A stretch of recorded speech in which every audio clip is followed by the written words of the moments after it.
This episode is brought to you by Peacock. The new Peacock original documentary, Matthew Perry, A Hollywood Tragedy, dives deep into the beloved actor's rise to fame and his tragic death. 5 people, including Perry's personal assistant, 2 medical doctors, and an alleged Hollywood drug dealer known as the Ketamine Queen, were charged with conspiracy to illegally provide Perry with the ketamine. Explore the details of the case in this heartbreaking special, streaming now only on Peacock. Ryan Reynolds here from Mint Mobile, with a message for everyone paying big wireless way too much. Please, for the love of everything good in this world, stop. With Mint, you can get premium wireless for just $15 a month. Of course, if you enjoy overpaying, no judgments, but that's weird. Okay, one judgment. Anyway, give it a try at mintmobile.com/switch. Upfront payment of $45 for 3-month plan, equivalent to $15 per month required. Intro rate first 3 months only, then full price plan options available. Taxes and fees extra. See full terms at mintmobile.com. agenciadepodcast.com.br.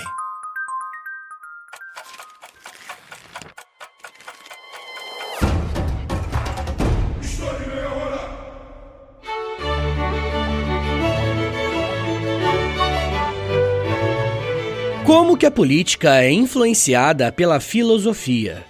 O capitalismo é um sinônimo de liberdade? Essas são apenas algumas perguntas que podemos nos fazer quando estudamos com mais atenção o que é o imperialismo europeu.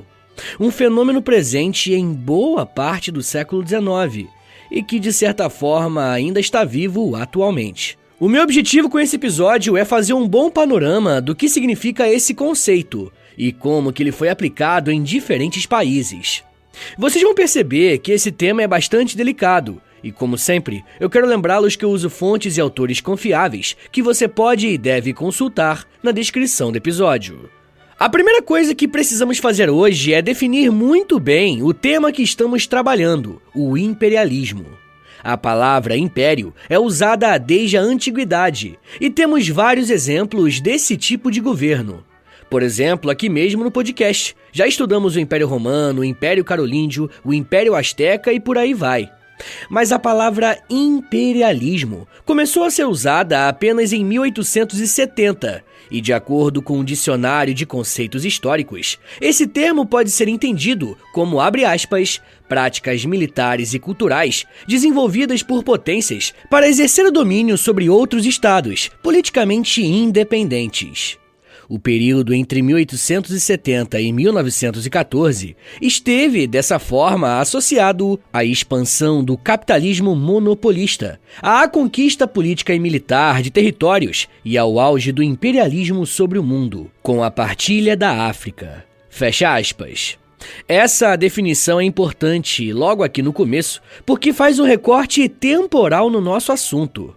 É bem possível que você esteja pensando que o imperialismo europeu começou com as grandes navegações no século XV e XVI. Porém, a tese que eu estou usando aqui hoje é um pouco diferente, porque o que vai sustentar esse imperialismo europeu é algo que não estava presente na chegada dos europeus na América.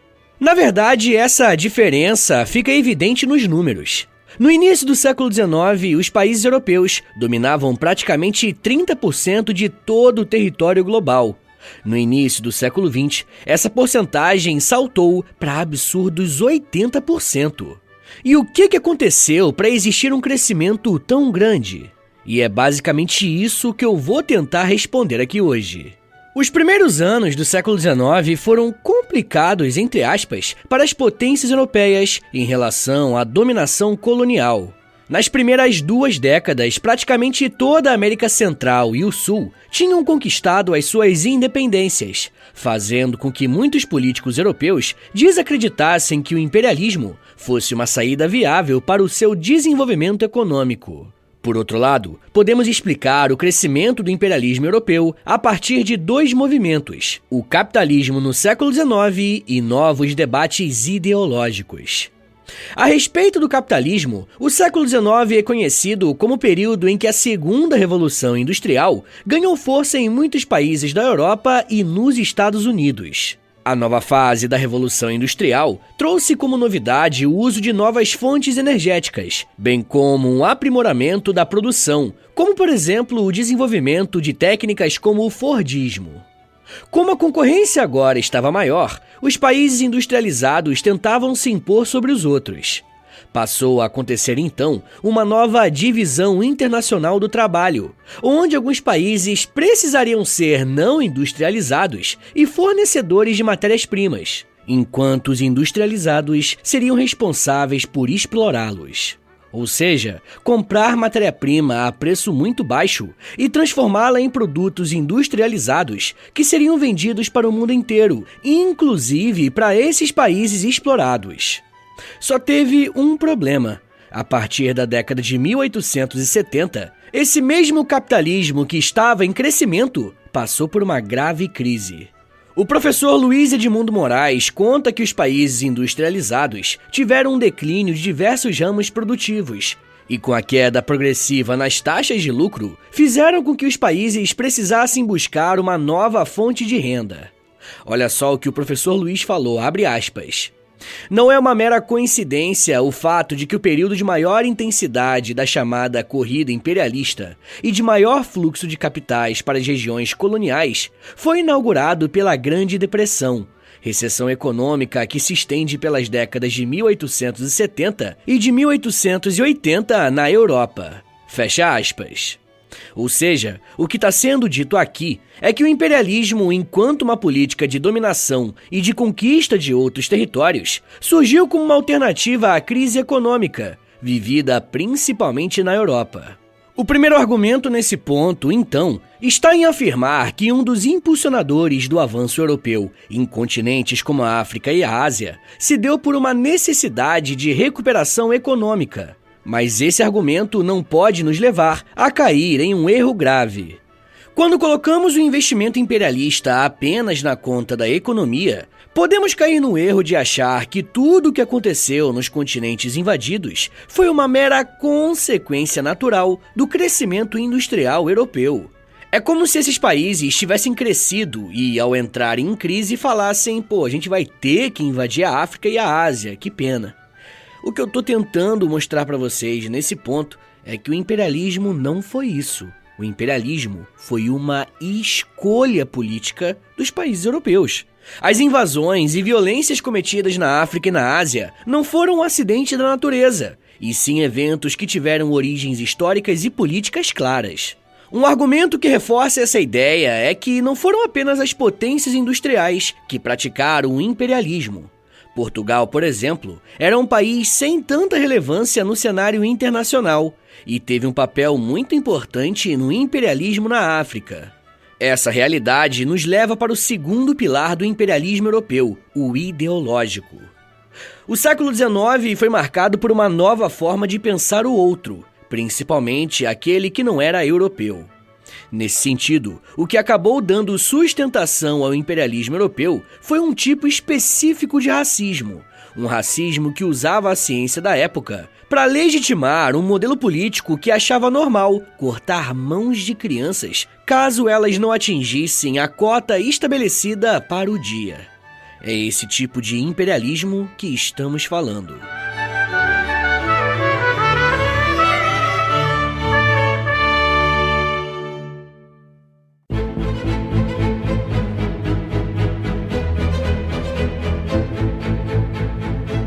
No momento em que as nações europeias decidiram aumentar o foco na África e na Ásia, no que se refere ao esforço imperialista, diversas justificativas foram apresentadas para legitimar as ações a partir dali. Porém, muitas vezes costumamos achar que esse tipo de pensamento era algo velado ou escondido, mas isso não é verdade. Olha só as palavras de um governador alemão chamado Theodor Leutwein, que administrava as regiões da atual Namíbia, abre aspas. O objetivo final de toda a colonização é, em última instância, apenas o negócio. A raça colonizadora talvez não traga para a população nativa das terras colonizadas a felicidade esperada, visto que a colonização busca principalmente a própria vantagem. Fecha aspas. Esse relato é muito importante porque mostra como existia de forma muito clara um único interesse, o lucro. Mas para conseguir manter esse tipo de postura subjugando outras pessoas, era necessário ter uma corrente de pensamento muito bem consolidada que legitimasse isso. E o darwinismo social cumpriu essa função. Charles Darwin foi um naturalista que desenvolveu a tese da seleção natural e, consequentemente, a evolução das espécies. Darwin mostrou que as espécies se transformavam a partir de uma seleção, em que características mais adaptadas a um ambiente específico acabavam ficando predominantes. Ambiente específico. Com isso, os organismos ou animais que melhor se adaptavam ao ambiente poderiam sobreviver através da continuidade de suas características para os seus descendentes. Mas, por outro lado, os seres vivos que não apresentavam as mesmas capacidades acabavam sendo extintos de forma natural. E é claro que, bem, a teoria de Darwin é bem mais complexa do que isso, mas essa definição já é uma boa ajuda. A tese de Darwin foi publicada em um livro no ano de 1859 e não demorou muito para que as suas teses ganhassem o mundo. O grande problema é que algumas pessoas começaram a ler o que Darwin produziu a partir de uma lógica errada. E a pegada era mais ou menos a seguinte: e se eu aplicar esse mesmo conceito às populações humanas, às nações?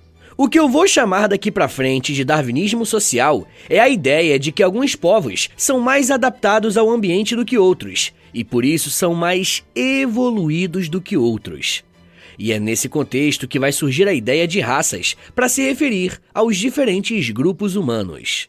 Um dos primeiros teóricos que usou esse tipo de lógica foi Cesare Lombroso, um psiquiatra e criminalista italiano que usou as teses de Darwin para aplicar ao estudo da criminologia.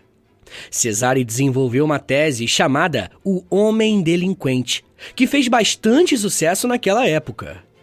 Seu livro foi lançado em 1876 e trazia a tese de que os homens não se tornam criminosos, e sim nascem criminosos. E o que faz de uma pessoa criminosa, adivinha? A sua genética.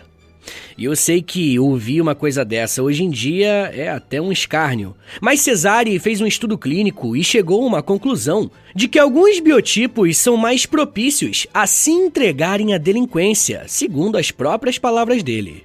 E você já sabe muito bem qual que é o biotipo que o Cesare estava falando quando criou essas teses, né? Pois é, a população negra. Olha só o que ele fala em seu livro sobre pessoas negras, abre aspas. Muitos estupradores têm os lábios grossos, cabelos abundantes e negros, olhos brilhantes, voz rouca, alento vivaz, frequentemente semi-impotentes e semi-alienados, de genitália atrofiada ou hipertrofiada, crânio anômalo dotados muitas vezes de cretinice e de raquitismo. Fecha aspas. Vocês percebem como que ele usou palavras que aparentemente soam como técnicas e científicas para se referir a essas pessoas? Pois é. Todo esse discurso tinha como objetivo dar um ar científico para essas teorias higienistas e racistas. Bom, quando você faz uma distinção entre grupos, qual que é o passo seguinte? Catalogar e hierarquizar. E não vai ser nem um pouco difícil você encontrar galerias de imagens que eram feitas para descrever os diferentes tipos de pessoas negras. E quando eu falo catálogo, eu estou me referindo a uma espécie de mostruário mesmo. Um outro nome que podemos dar para esse mesmo processo é racismo científico. Em um desses catálogos, uma gravura mostra o grau de inteligência dos indivíduos. No topo da escala, ou seja, o mais inteligente, é o fenótipo de uma pessoa branca. Quanto mais esse espectro avança, menos inteligente se torna, e a gravura vai avançando até mostrar uma pessoa de fenótipos negroides.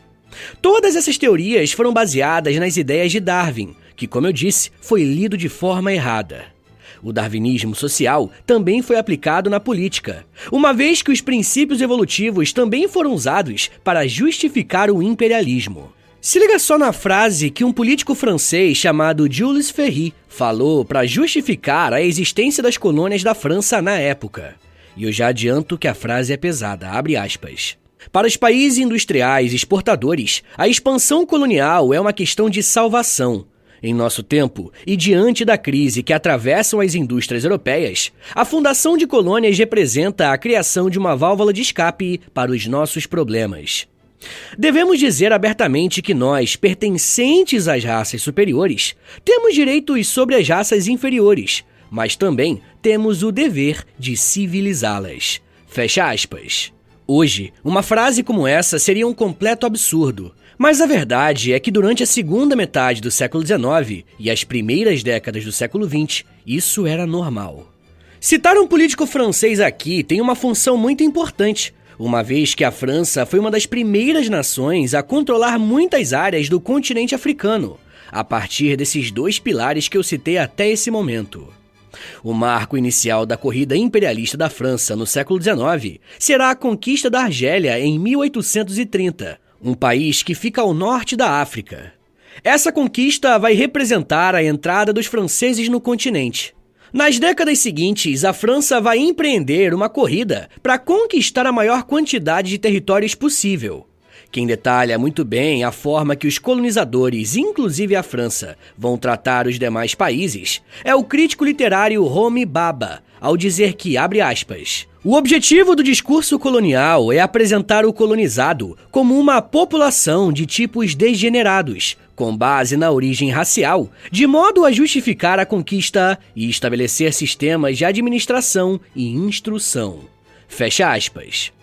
E vai ser com esse tipo de pensamento que a França vai colonizar 17 países africanos, como Marrocos, Argélia, Mauritânia, Mali, Senegal, Togo, Madagascar e outros. Por conta desse discurso de superioridade, a França tentava ocidentalizar muitos países africanos, principalmente a Argélia. A ideia era fazer da Argélia uma espécie de extensão da metrópole francesa, na intenção de fazer com que ocorresse uma substituição cultural ou um apagamento da cultura argelina. Pessoal, eu já quero falar mais sobre como que o imperialismo europeu foi vivido na prática e quais foram as suas consequências. Mas me dá um minutinho aí, tá, gente, que daqui a pouco a gente volta e eu falo um pouco mais sobre França, Bélgica, Inglaterra, crimes, liberdade e mãos. Segura aí, que é um minutinho só.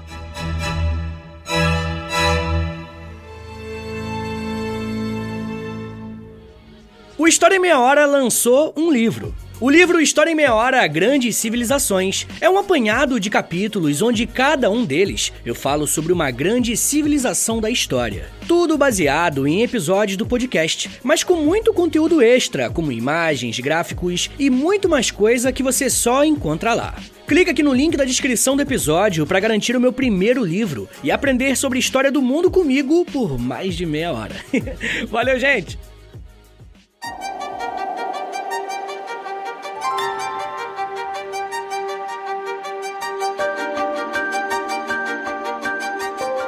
Abre aspas. Não leve muito a sério. Eles matam a nós se não levarmos a borracha.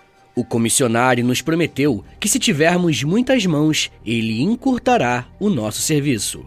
Fecha aspas. A frase que você acabou de ouvir foi dita por um funcionário do rei belga Leopoldo II, que trabalhava no Congo, que no final do século XIX era uma propriedade privada do rei belga.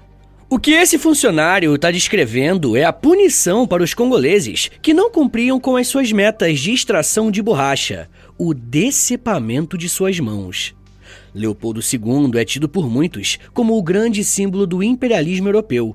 Porém, como vimos no último bloco, ele não foi o único a dominar regiões mais extensas na África. Para entendermos bem como que foi a atuação de Leopoldo II nesse processo, precisamos olhar para como que a Bélgica explorava algumas regiões do continente africano. A bacia do rio Congo, o segundo maior do continente, foi uma região acessada com muita dificuldade na década de 1870.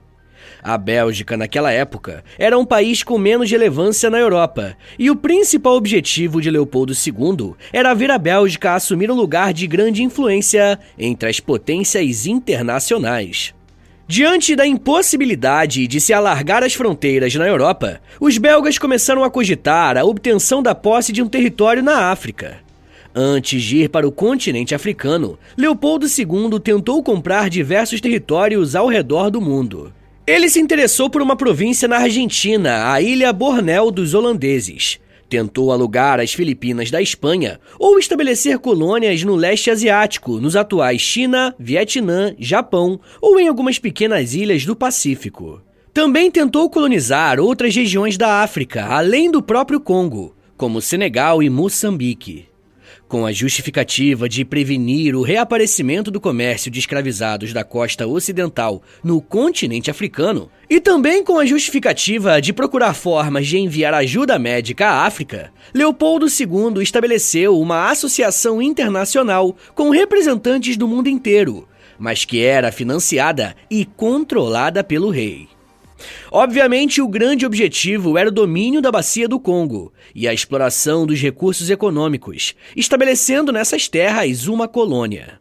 No momento em que as iniciativas de Leopoldo II passaram a render frutos, os outros países da Europa, especialmente França e Portugal, passaram a reivindicar áreas do Congo. Esse embate culminou na Conferência de Berlim, que aconteceu em 1884, onde as potências se reuniram e definiram os critérios para a exploração do continente africano. O principal objetivo da Conferência de Berlim foi estabelecer um acordo entre os diversos países que tinham interesses na região da Bacia do Congo. A exploração dessa região era, nesse momento, o principal foco de atrito entre as potências europeias, o que poderia levar a uma guerra. A própria Ata Geral da Conferência de Berlim deixou claro esse objetivo, ao afirmar que as decisões tomadas na conferência buscavam, abre aspas, evitar os mal-entendidos e as disputas que poderão no futuro resultar de novos atos de ocupação. Fecha aspas. A primeira decisão na conferência foi a de tornar o rio Congo e os seus afluentes uma área de livre navegação e comercialização para as nações europeias. Toda a região costeira do Congo também foi declarada área de livre comércio. E isso foi importante, porque outros países europeus usavam esses recursos para o transporte logístico do que era extraído, e um exemplo disso era a Inglaterra. O imperialismo britânico teve ação direta no continente africano de norte a sul, e o símbolo dessa ação foi a tentativa de construção de uma ferrovia que ligaria a cidade do Cabo, na África do Sul, até o Cairo, a capital do Egito. Inclusive, a África do Sul foi uma região que sofreu muito com a ação dos ingleses. O interesse inglês ali se deu por alguns motivos. Primeiro, a corrida europeia para conquistar e explorar novos territórios. Segundo, a posição geográfica que privilegiava a navegação na região. E terceiro, e o mais importante, pela descoberta de diamantes em 1868 e de ouro em 1886. A África do Sul era ocupada por descendentes de antigos colonos holandeses, além de franceses, alemães e vários outros grupos étnicos locais. Quando os ingleses chegaram, os grupos boeres não se submeteram à autoridade inglesa e resolveram migrar para o interior do continente, onde fundaram repúblicas independentes. Esses grupos que migraram para o interior receberam o nome de Afrikaners, com K. Porém, com a intensificação da colonização britânica, os boeres também entraram na mira dos ingleses, e uma guerra começou entre esses dois grupos. Chamamos esse conflito de Guerra dos Boeres, que aconteceu entre 1880 e 1899. Essa guerra é dividida entre Primeira Guerra dos Boeres e Segunda Guerra dos Boeres. E durante a primeira, os boeres até saem vencedores, mas eles não comemoram por muito tempo, uma vez que em 1886 foi descoberta a maior jazida de ouro do mundo na região, que estava sob a posse desses boeres. Isso atraiu milhares de colonos britânicos para a região, aumentando mais uma vez a tensão entre os grupos e o início da Segunda Guerra dos Boeres, que terminou com a vitória britânica. O destino dos derrotados, além de terem propriedades e posses destruídas, foi campos de concentração. Um outro país que colonizou territórios na África foi a Alemanha, que ocupou o Reino de Ruanda a partir de 1894. Só que o Império Alemão adotou uma medida curiosa para poupar recursos. Ao invés de invadir Ruanda militarmente e colocar no governo alemães, eles decidiram exercer um domínio indireto. A proposta era o seguinte: os alemães iriam apoiar e dar todo o subsídio necessário para que a nobreza da etnia Tutsi continuasse governando o país, mas agora colocando em prática os interesses alemães. Com essa decisão, a Alemanha estava ajudando a garantir que os Tutsi se mantivessem no poder, enquanto os membros da etnia Hutus serviam os outros povos trabalhando nas terras e obedecendo às ordens dos colonizadores. Além da África, a Ásia se tornou um alvo desses mesmos países, com destaque dessa vez para França e Inglaterra. Desde o século XVIII, os ingleses já tinham posses na Índia, a mais lucrativa das suas colônias na Ásia. Mas eles queriam expandir os negócios e viram na China um alvo preferencial. A China era um grande império, mas, acima de tudo, era um grande mercado consumidor. E a relação entre esses dois países iria ficar complicada por conta de uma droga, o ópio. A Inglaterra comprava uma série de produtos da China, mas o inverso não acontecia. Uma alternativa encontrada pelo Império Britânico foi vender ópio para os chineses, uma substância altamente viciante e que poderia ter o seu uso recreativo. Porém, para a China, o consumo do ópio estava se tornando um problema, uma vez que a dependência química aumentou muito no país, gerando muitos problemas sociais. Em 1839, a China proibiu o comércio do ópio, apreendeu o produto e expulsou os comerciantes ingleses. Em novembro do mesmo ano, os ingleses declararam guerra contra os chineses, iniciando a Primeira Guerra do Ópio, que durou de 1840 a 1842. A China saiu derrotada desse conflito e ainda se viu obrigada a aceitar uma política de livre mercado imposta pelos ingleses. Em 1856, o governo chinês voltou a atacar os interesses ingleses, iniciando uma nova guerra entre os países. Com mais uma derrota, os chineses foram obrigados a se abrirem para o Ocidente. O ópio foi legalizado e um tratamento muito humilhante foi imposto ao país asiático. Uma das faces mais cruéis do imperialismo britânico pode ser vista nessas guerras e na destruição que a droga traficada pelos ingleses causou aos chineses. A partir de 1860, a França também vai estabelecer mais relações coloniais na Ásia, especificamente em uma região conhecida como Indochina. A Indochina era composta por uma extensão territorial que compreende os atuais Laos, Camboja e Vietnã, e um pequeno protetorado que pertencia à China, chamado Guangzhouwan. O imperialismo francês na Ásia funcionava em uma lógica bem parecida com o que acontecia no continente africano. O fato de ter tantas colônias era motivo de orgulho para os países europeus. Porém, mesmo com todas as medidas de repressão, também houve tentativas de resistência por parte dos colonizados. De qualquer forma, uma informação que pouca gente sabe é que, até hoje, esses países possuem algumas colônias espalhadas pelo mundo. E eu quero falar mais sobre as colônias europeias atuais no episódio exclusivo para os apoiadores dessa semana. Se você quiser ouvir esse e os outros mais de 150 episódios exclusivos que já tem por lá, basta assinar o apoia.se/História em Meia Hora, porque além de você receber um monte de conteúdo exclusivo, você também ajuda o meu trabalho a continuar de pé. Mas enfim, gente, você pode estar se perguntando como que esses grandes impérios chegaram ao fim, ou pelo menos como que eles se enfraqueceram. E a resposta é uma só: a Segunda Guerra Mundial. Durante essa guerra, os países europeus alteraram os seus regimentos de alistamento de forma provisória, para poder incorporar homens das colônias em seus exércitos, principalmente os africanos. Na prática, o que vimos foi uma série de tropas formadas por colonizados subordinados a homens brancos e que estavam na linha de frente, principalmente contra os fascistas na Itália. Os britânicos não apenas recrutaram os soldados negros, como utilizaram de um imaginário racista para amedrontar os seus adversários. Eles diziam estar levando para a guerra selvagens que iam comer os seus inimigos vivos. Acontece que essa experiência brutal da guerra mudou a forma dos africanos verem o mundo. Se eles podiam lutar pelo Império Britânico, eles também podiam lutar pela própria nação. Se eles podiam enfrentar os homens brancos e até vencê-los, por que não fazer o mesmo em seu território, tá ligado? Segundo o jornalista alemão Karl Rossel, especialista nos estudos da África Ocidental, abre aspas, o fato dos soldados coloniais terem testemunhado pela primeira vez que a chamada raça superior sofreu e morreu na lama e na imundície, mostrou-lhes que não há diferenças entre as pessoas. Isso fez com que muitos apoiassem os movimentos independentistas nos seus países. Fecha aspas. A partir do final da Segunda Guerra Mundial, observamos o início do processo que chamamos de descolonização da África e da Ásia, marcando o enfraquecimento gradual do imperialismo europeu. Pessoal, eu quero recomendar 3 episódios que estão aqui no feed do História em Meia Hora, e você pode procurar, eles vão servir de complemento para esse episódio que você acabou de ouvir, beleza?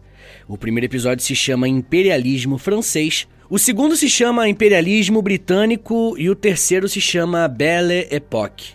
E agora bora fazer aquele resumão de 1 minutinho para você relembrar o que você aprendeu hoje? Vamos lá! Quando falamos na história do imperialismo europeu, estamos pensando em um movimento social que se apoiou em 2 pilares, a crise do capitalismo e argumentos científicos para sustentarem o racismo. A partir desses pontos estabelecidos, nações como Inglaterra, França, Alemanha e Bélgica se lançaram na África e na Ásia, para estabelecerem ali colônias que deveriam abastecer as potências ocidentais. O imperialismo europeu foi marcado por um intenso processo de violência e de apagamento das identidades locais. A exploração europeia foi muito diversificada, tanto em objetivo nos recursos, quanto nos métodos usados para atingirem os seus objetivos. Um dos exemplos mais evidentes disso foi o que aconteceu na China, com a introdução de drogas pesadas através da ação dos ingleses.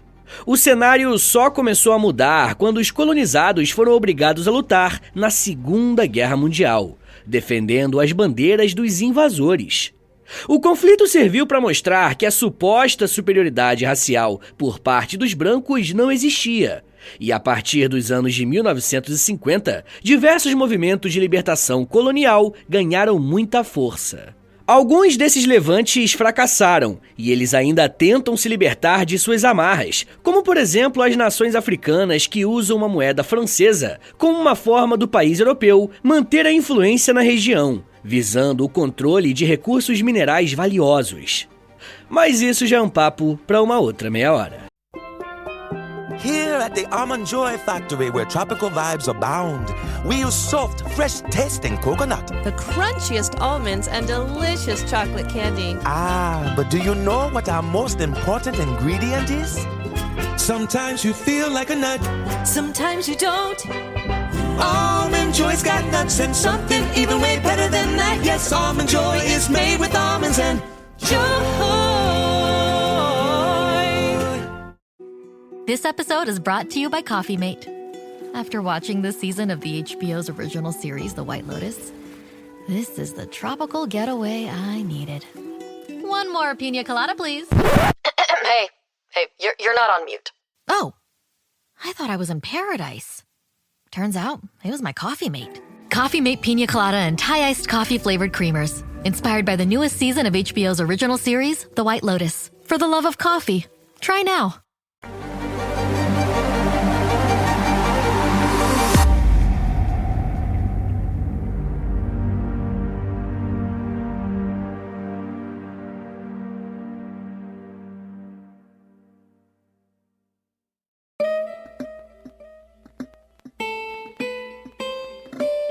Senhores, muito obrigado por terem ouvido até aqui. Meu nome é Vitor Soares, eu sou professor de História e você acabou de ouvir o História em Meia Hora. Segue a gente aí na sua plataforma de áudio favorita para não perder nenhum episódio. Se você estiver ouvindo no Spotify ou na Apple Podcast, avalia o nosso podcast aí com 5 estrelinhas, tá bom? Quero lembrá-los também que a melhor forma de apoiar o podcast é assinando o nosso Apoia-se, tá bom? É apoia.se/História em Meia Hora. Uma outra forma de ajudar o podcast é através do nosso Pix. Anota aí que é o meu Pix e o meu contato também. É historiaemmeiahora@gmail.com. Mas se você não tiver condições de ajudar o podcast financeiramente, mas quer ajudar de outra forma, a melhor forma de longe é, primeiro, indicando o podcast para um amigo e, segundo, compartilhando nas redes sociais. Aí você aproveita e me marca no @História em Meia Hora, porque aí eu vou poder te agradecer pela ajuda. Se você tiver afim de ouvir um podcast mais de humor, mas que também tenha temática histórica, ouça meu outro podcast, é o História pros Brother. Ouve lá depois que eu acho que você vai gostar. Eu também crio conteúdo pro TikTok, Instagram, Twitter, tudo no @Prof. Vitor Soares. É o meu perfil pessoal. Aproveita e segue ele também. Então é isso, gente. Muito obrigado, um beijo, até semana que vem e valeu!